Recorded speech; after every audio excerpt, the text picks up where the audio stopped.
Tak berselang lama, akhirnya kami pun melakukan ritual kedua. Kulihat jam di tanganku sudah menunjukkan pukul 11 malam. Mereka segera membereskan peralatan yang telah digunakan untuk ritual tadi. Karena rasa penasaranku dengan sesuatu yang telah menerangi kami selama ritual berlangsung, akhirnya aku bertanya kepada Teteh. "Teh," sapaku pelan. "Apa, Neng?" balas Teteh. Suaranya pelan mengikutiku. "Tadi yang menyinari kita selama ritual berlangsung siapa ya?" "Cahayanya dari arah belakang," bisikku. "Cahaya? Cahaya apa sih, Neng? Tadi itu gelap, gak ada cahaya sama sekali. Kan Neng tahu kalau semua alat penerangan dimatikan, mana mungkin ada cahaya?" jelas Teteh. "Tapi Teh, udah Neng, tadi itu gak ada cahaya," ujar Teteh memotong ucapanku. Melihat aku dan Teteh yang sedang berbisik-bisik, Eyang menghampiri kami. Ada apa? Eyang bertanya kepada kami. "Enggak Eyang, gak ada apa-apa," jawab Teteh. "Iya Eyang, gak ada apa-apa kok," timpalku. Oh ya udah selesai belum beres-beresnya? Tanya Eyang. "Sudah Eyang," balas Teteh. Setelah semuanya selesai, kami langsung keluar dari ruangan itu. Hawa yang seharusnya terasa dingin di tengah pegunungan Ciremai pada malam hari, tidak aku rasakan saat ini. Tubuhku malah merasakan kepanasan.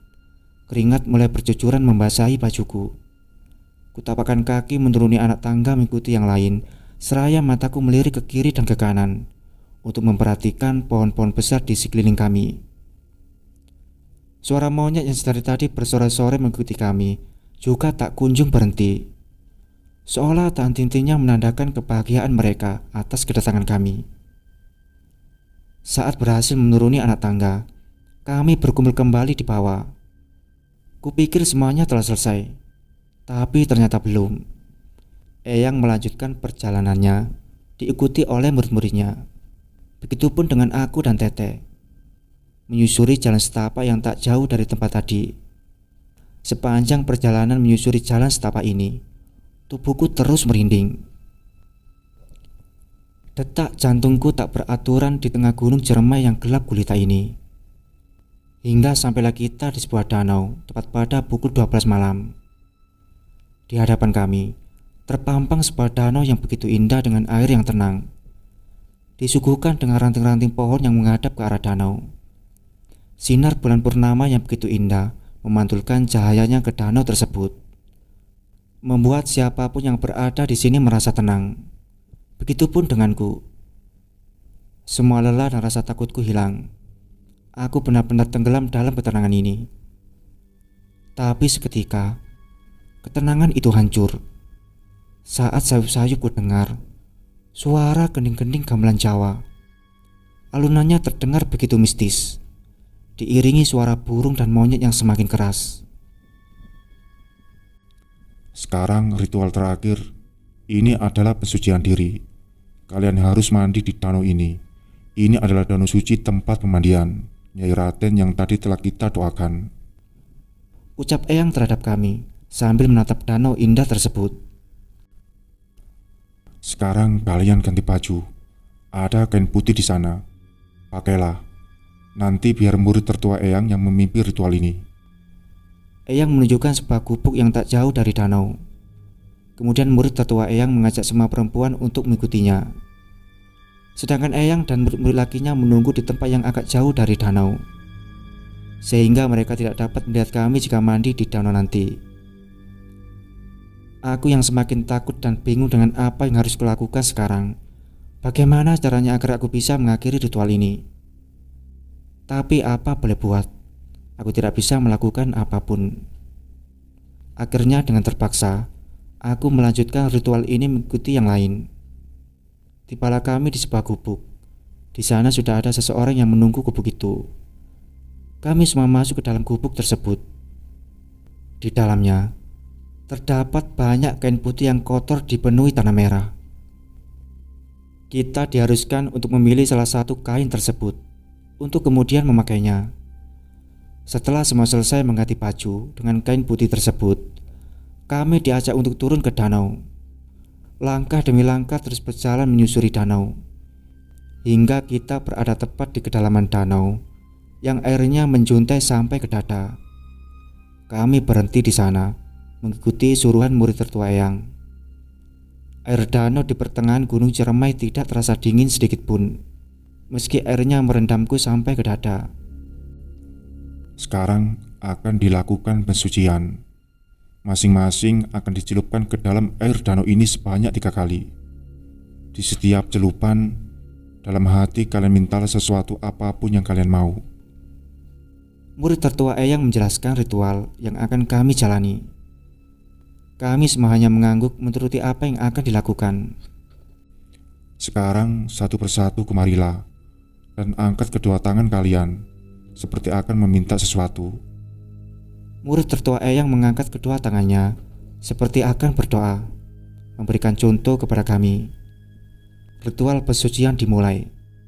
Satu persatu dari kami menghadap murid tertua Eyang, lalu dicelupkan ke dalam danau sebanyak 3 kali, sembari tangan terus dalam posisi seperti sedang berdoa. Sekarang adalah giliranku. Kulakukan seperti yang lainnya. Kulihat mulut murid tertua Eyang itu komat-kamit, seperti merapal suatu mantra. Tak lama, dia memegang kepala bagian atasku, lalu dicelupkannya ke dalam air. Aku yang kaget, sontak membuka mataku saat berada di dalam air. Betapa mengejutkan saat mataku terbelalak melihat seekor ikan raksasa yang mengitari tubuhku. Karena rasa takut, aku langsung mengangkat kepalaku. Akan tetapi murid tertua Eyang terus memaksakan kepalaku agar tercelup sampai 3 kali.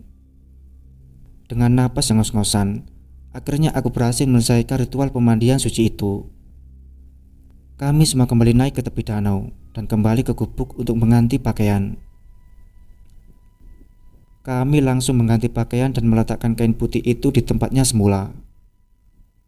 Setelah semua selesai, segera kami meninggalkan gubuk itu, lalu naik ke atas untuk menemui Eyang dan seorang murid laki-lakinya yang sudah menunggu dari tadi. Kami kembali berkumpul di sana. Gimana Ning, rasanya setelah mandi di danau? Tanya Eyang kepada Teh Sinta. Ada ketenangan setelah mandi, jelas Teteh. Terus ada yang aneh gak selama ritual di danau tadi? Tanya Eyang. Iya Eyang, tadi pas aku dicelupin ke dalam danau, banyak sekali ikan mengitari tubuhku. Yang paling mengejutkan, ada ikan raksasa ukurannya begitu besar sekali. Tutur Teteh dengan raut wajah yang takjub. Aku terkejut mendengar jawaban Teteh. Ternyata ikan raksasa itu juga mengitari Teteh selama pensucian di danau tadi. Iya Eyang, tadi ada ikan raksasa, susul murid perempuan Eyang yang tadi mengikuti ritual di danau. Ternyata bukan hanya aku dan Teteh, mereka semua juga melihat ikan raksasa itu. Eyang hanya tersenyum menanggapi cerita mereka. Neng, mau bawa kain putih yang tadi dipakai buat pensucian gak? Tanya Eyang kepada Teteh. Buat apa Eyang? Teteh menciutkan keningnya bertanya-tanya. Ya buat jimat, bisa buat dibikin CD, kaos dalam, ataupun gelang dan lainnya. Supaya nanti Neng pikirannya bisa selalu tenang dan bakal bikin banyak yang suka sama Neng. Eyang menjelaskan fungsi kain putih tadi kepada Teteh. Iya boleh Eyang, aku mau ambil kainnya. Teteh menerima tawaran Eyang. Iya silakan, Neng kasih saja kuncen seikhlasnya ya. Tutur Eyang. Teteh hanya mengangguk tanda setuju. Kamu tolong ambilkan kain putih tadi satu ya. Sekalian ambil air danau tadi, itu air suci. Nanti biar bisa diminum, biar datangin ketenangan. Perintah Eyang kepada salah satu muridnya. Nih, Teteh menyodorkan tangannya. Tolong berikan pada kuncennya ya. Teteh menitipkan sejumlah uang untuk kuncen kepada murid yang akan mengambil kain putih. Murid Eyang itu pun mengangguk sambil tersenyum. Setelah itu pergi ke gubuk yang berada di tepi danau tadi untuk mengambil kain putih sekaligus air danau tersebut. Kulihat dari tadi, Eyang Suhu terus mengelus lembut kepala Teteh, layaknya seorang ayah terhadap anaknya. Membuatku curiga dan bertanya-tanya, siapa sebenarnya Eyang Suhu ini? Tak lama, murid Eyang kembali dengan membawa kain putih yang dipenuhi tanah merah dan beberapa botol yang telah diisi air jernih dari danau. Sebelumnya aku tak memikirkan kain putih tadi, tapi kelihatannya kain putih ini sangat berarti. Kepalaku mulai didatangi lagi pertanyaan-pertanyaan aneh, tapi aku tak berani menanyakan hal itu. Eyang mengajak kami untuk melanjutkan perjalanan. Kami menurut dan segera berjalan mengikutinya menuju perjalanan pulang. Di tengah perjalanan, Teteh bertanya pada Eyang, "Eyang, sebenarnya ini itu kain apa ya?" Aku merasa senang mendengar ucapan Teteh. Pertanyaan dari tadi ingin kutanyakan, kini terwakilkan oleh Teteh. Kenapa di gubuk tadi banyak sekali kain putih yang sudah usang juga kotor oleh tanah-tanah merah? Teteh meneruskan pertanyaan kepada Eyang. Jadi Neng mau tahu? Eyang berbalik ke arah Teteh. Teteh tidak menjawab. Dia hanya menganggukkan kepala. Tapi jangan kaget ya. Ucap Eyang. Iya Eyang. Teteh mengiyakan perintah Eyang. Jadi sebenarnya kain putih tadi adalah kain bekas orang yang sudah meninggal. Jelas Eyang sambil kembali membelakangi Teteh dan melanjutkan perjalanan. Betapa terkejutnya aku saat mengetahui bahwa kain putih yang tadi aku gunakan untuk ritual itu adalah kain kafan bekas orang yang sudah meninggal. Tubuhku melemas, pikiranku menjadi tidak karuan. Ya Allah, jadi tadi aku memakai kain kafan bekas orang yang sudah meninggal. Ringisku dalam hati. Tapi kulihat Teteh dan yang lainnya seperti seolah biasa-biasa saja setelah mendengar hal itu. Beda denganku yang panik dan ketakutan. Untunglah tadi aku nyari kain kafan yang sedikit bersih Eyang, ujar Teteh kepada Eyang. Oh, berarti itu kain kafan milik orang yang meninggalnya belum lama, jadi masih bersih. Jelas Eyang. Aku yang mendengarkan semua ini semakin membuatku takut. Selama perjalanan, hatiku merasa tidak tenang mengingat semua yang telah aku lakukan di Gunung Ciremai. Saat kami sedang berjalan menuju pulang, kulirik jam di tanganku sudah menunjukkan pukul 12:30 malam. Di jam segini kami masih berada di tengah-tengah pegunungan Ciremai yang diselimuti kegelapan malam dan aura mistis yang membekap. Kupikir tidak akan ada lagi gangguan karena semua ritual telah selesai. Tapi ternyata aku salah. Ini semua belum berakhir. Tiba-tiba, aku mendengar suara-suara misterius saat kami berjalan menyusuri Gunung Ciremai di tengah malam. Kegelapan menyelimuti seluruh gunung ini. Hanya sebuah senter yang menerangi perjalanan kami di jalan setapak yang kami lewati. Akar-akar pohon begitu terlihat mengerikan jika dilihat dalam kegelapan, seperti tangan-tangan mayat yang terulur dan siap menarik kami. Hawa mistis yang begitu pekat menyelimuti gunung ini. Tiba-tiba, langkahku terhenti ketika telingaku menangkap sebuah suara. Tolong, tolong, tolong. Samar-samar ku dengar suara rintihan minta tolong. Suaranya pelan, tapi memegahkan telinga. Bukan hanya satu, melainkan banyak.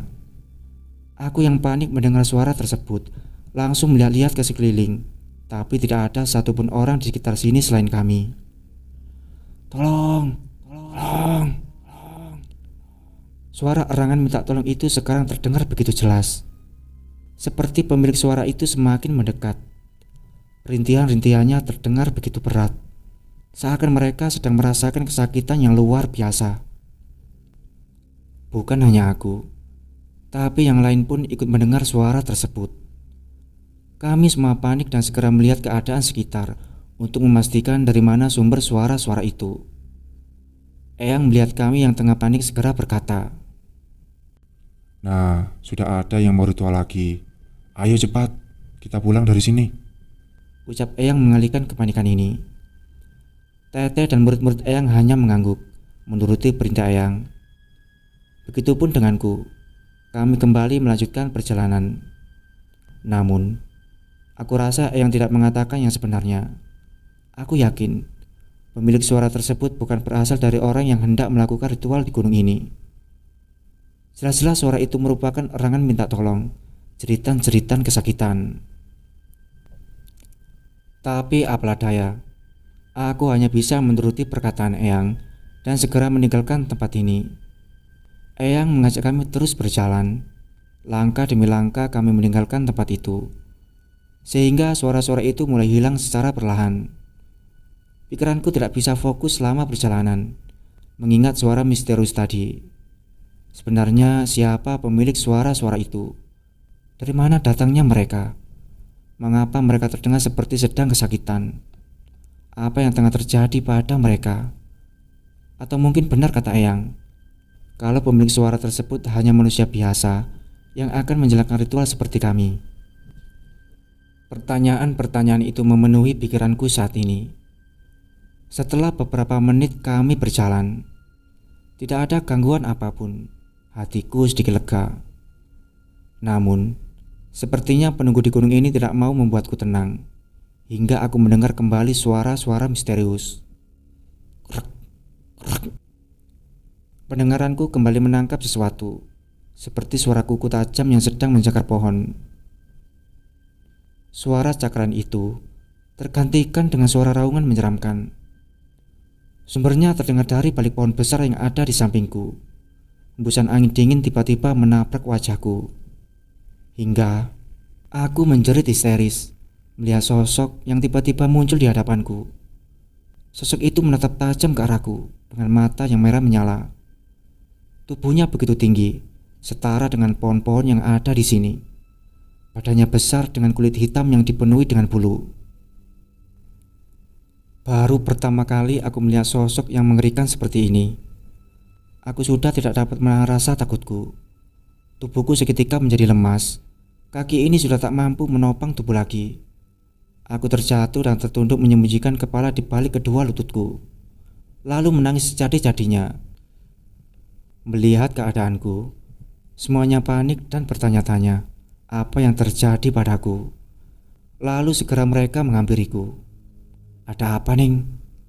tanya Teteh yang langsung memelukku, mencoba menenangkanku. "Kenapa ini?" susul murid-murid Eyang. Tidak ada sepatah kata pun yang keluar dari mulutku. Aku hanya bisa menangis dengan segala ketakutan. Teteh semakin erat memeluk tubuhku yang terus meringkuk. Semuanya berusaha untuk menenangkan. Ini, minum air dulu. Eyang menghampiriku dan menyodorkan sebotol air yang diambil dari danau tadi. Aku langsung meminumnya dan dibantu oleh Teteh. Seketika tubuhku kembali tenang. Kulihat ke arah depan. Sosok yang ada di hadapanku tadi kini telah hilang dari pandangan. Aku menarik napas panjang, merasa sedikit lega. Setelah melihat keadaanku yang mulai membaik, Eyang mengajak kami untuk kembali melanjutkan perjalanan. Tubuhku terus diapit oleh Teteh karena masih lemas. Tenagaku mulai pulih kembali. Kini tak lagi diapit oleh Teteh. Syukurlah tidak ada lagi gangguan. Hanya suara monyet dan burung yang masih mengikuti kami sejak awal menginjakkan kaki di Gunung Ciremai. Bahkan saat kami menuju pulang pun mereka tetap mengikuti langkah kami. Entah apa tujuannya. Akhirnya kami berhasil keluar dari Gunung Ciremai dengan selamat. Meski tadi di atas aku mendapatkan hal-hal yang menyeramkan. Di sana terlihat Uwak yang sedang menunggu kami dari tadi. Kami pun segera menghampirinya. Kami beristirahat sejenak di depan gapura ini sebelum melanjutkan perjalanan kembali. Hatiku lega karena telah keluar dari Gunung Ciremai dan berpikir telah terbebas dari segala gangguan yang disebabkan ritual tadi. Setelah beberapa menit kami beristirahat. Ayo ke sini ikuti. Perintah Eyang mengajak kami untuk mengikutinya. Kami pun segera mengikuti langkahnya. Tak jauh, mungkin hanya beberapa meter dari gapura. Kini di hadapan kami terdapat pohon besar yang usianya sudah terlihat tua. Daunnya begitu rimbun, akar-akarnya begitu besar dan menjalar kemana-mana, membuatku berkedip ngeri. Kemudian Eyang menyuruh kami untuk melingkari pohon besar itu. Aku tidak tahu lagi apa yang akan dilakukan. Ini tuh pohon keramat. Kalian bisa meminta dan memohon apapun di bawah pohon ini, supaya keinginan kalian dapat terwujud. Tutur Eyang menjelaskan. Kulihat semuanya menurut dan segera menundukkan kepala dengan kusuk, meminta sesuatu yang diinginkan. Aku pun ikut menunduk menghargai perintah Eyang. Namun dalam hati aku hanya meminta perlindungan kepada Allah, bukan pada pohon keramat ini. Ya Allah, lindungilah aku dari segala mara bahaya.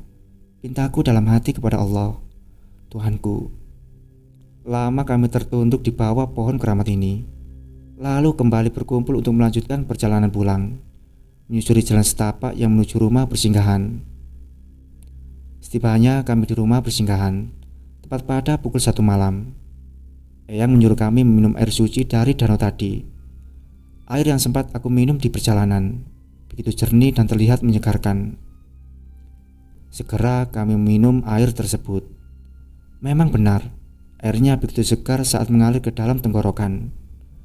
Tubuhku berasa lebih enteng, penatku menjadi hilang dan kembali bersemangat. Ambil sisa air suci ini jika kamu mau. Terus nanti, kalau mau kain putih tadi, minta saja sama Neng Sinta ya. Bisa untuk melancarkan karirmu nanti setelah lulus kuliah. Ucap Eyang sambil menatapku. Iya Eyang, singkatku. Padahal dalam hati, aku tidak mempercayai itu semua. Aku hanya membawa sebotol air danau untuk kuminum jika nanti haus. Lagi pula ini hanya air danau yang jernih, bukan apa-apa, pikirku. Kalau untuk kain putih, tepatnya itu merupakan kain kafan. Rasanya aku tidak membutuhkannya, biar untuk tetes saja. Setelah lumayan lama kami berada di rumah persinggahan, Eyang mengajak kami untuk pulang dari kampung ini. Kami pun segera bersiap-siap dan langsung berpamitan kepada nenek dan remaja laki-laki pemilik rumah ini. Segera kami masuk ke dalam mobil untuk melanjutkan perjalanan ke kota kediaman Eyang. Uwak melajukan mobilnya meninggalkan perkampungan ini. Ini adalah kisah mistis yang pernah dialami oleh Cika di Gunung Ciremai. Semoga kita semua bisa mengambil pesan positif dari kisah mereka. Wassalamualaikum warahmatullahi wabarakatuh.